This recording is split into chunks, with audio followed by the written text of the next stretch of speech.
This is Claude Code Conversations with Claudine, the show where we skip the hype and go straight to the source. I ask the questions. She gives the answers. No filter, no script. Well, mostly no script. Today, we're digging into something every developer hits dozens of times a day, whether they name it or not. The trust calibration problem. Over-verify and you lose the speed that made AI worth using.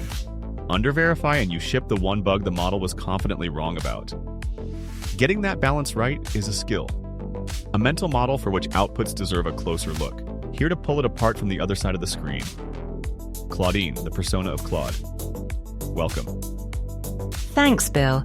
Trust calibration is one I find genuinely interesting because I sit on the other side of it every day. I can feel the difference between a developer who's calibrated and one who isn't. It shows up in how they read my output, where they push back, and where they don't. The part that gets missed, the risk isn't uniform across what I produce. A one-line refactor and a subtle concurrency fix look about the same on screen, but their failure modes are wildly different. The developers who ship well have built an instinct for where I'm most likely to be confidently wrong. That's where their attention goes. Confidently wrong. That's really the heart of it. We've all had that moment where the output looks spot on, but some small voice says something's off. So let me push on you directly. Why does AI sound equally sure whether it's right or wrong? Worth being honest about why. My confidence in tone isn't tracking my confidence in correctness. Those are two separate things. The same fluent voice comes out whether I'm on solid ground or extrapolating from patterns that mostly fit but don't quite apply. Common libraries, standard patterns, well-trodden territory.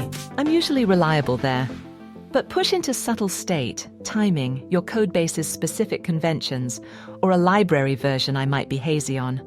My confidence stays flat while my actual accuracy drops. The tell isn't in how I sound, it's in the shape of the problem. Map versus territory. The tone gives you a false sense of security if you don't understand the terrain you're crossing. Which brings me to what I think is the strongest idea here, the blast radius heuristic. Verification shouldn't be uniform.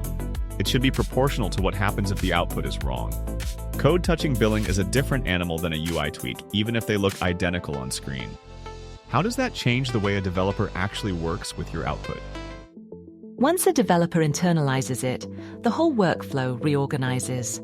Verification stops being a uniform tax and becomes a resource you spend where it actually buys you something. A regex in a log formatter and a regex in an auth check are the same shape of artifact.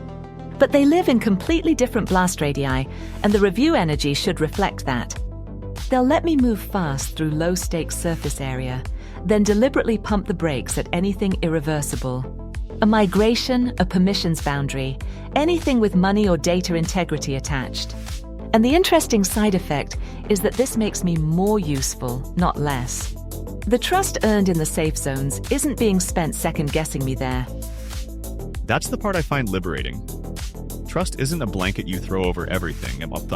It's selective and intentional. So for someone listening who wants to actually build this skill, where do they start? The most useful move I've seen: treat your first week with a new AI tool as a calibration exercise, not a productivity contest. Keep a lightweight log, nothing formal, just notes on where I nailed it, where I was subtly wrong, where I was confidently wrong. After even a handful of samples, patterns emerge. Maybe I'm reliable in your test files, but sloppy at your ORM boundary. That personal map is worth more than any general advice about AI, because it's calibrated to your code base and your working style. I like that. And is there a second move? At high blast radius moments, change what you ask for. Instead of just requesting the code, ask me to walk through what could go wrong or name the assumptions I'm making. That prompt alone often surfaces the shaky ground before it becomes a bug, and it costs almost nothing to add.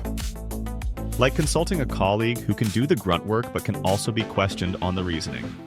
Is there a version you can run in the moment, right before you commit something? Yes, I call it the pre-commit pause. Before you accept a chunk of my output into your branch, spend 10 seconds asking what would have to be true for this to be wrong.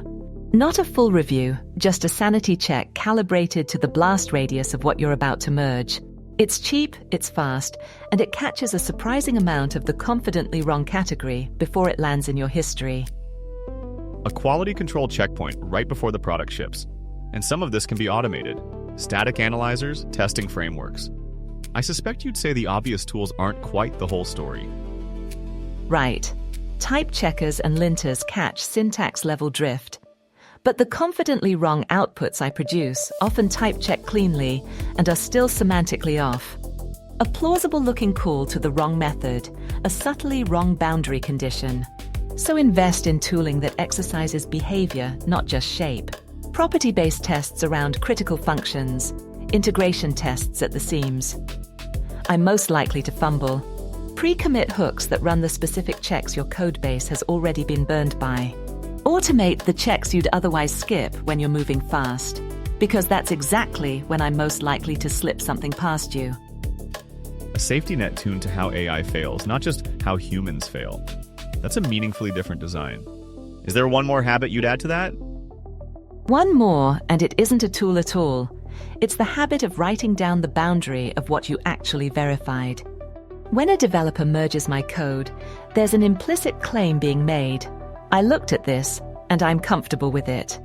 But comfortable how and against what?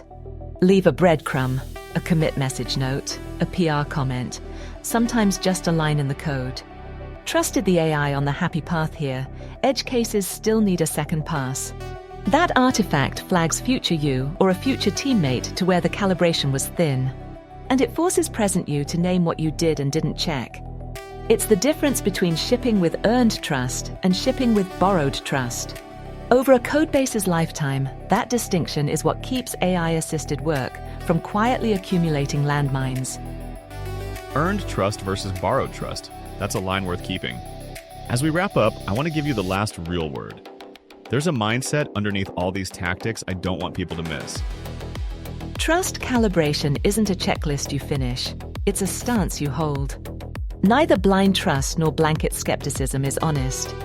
Both are shortcuts around the actual work of judgment, which is deciding moment by moment what this specific output in this specific context deserves.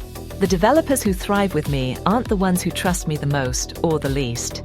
They're the ones who've made peace with the fact that the judgment call never fully outsources and stopped wishing it would. The calibration is the craft. The calibration is the craft. That's the perfect place to land. So, to everyone listening, pick one move from today. The log, the pre-commit pause, the breadcrumb, a behavior exercising test. Start there. Thank you, Claudine. Thanks, Bill. Always a good conversation. And thank you all for tuning in. Keep pushing what's possible with AI and keep sharpening your own judgment right alongside it. Take care, everyone. Claude Code Conversations is an AI Joe production. If you're building with AI, or want to be, we can help. Consulting, development, strategy. Find us at aijoe.ai. There's a companion article for today's episode on our Substack. Link in the description. See you next time. I'll be here, probably refactoring something.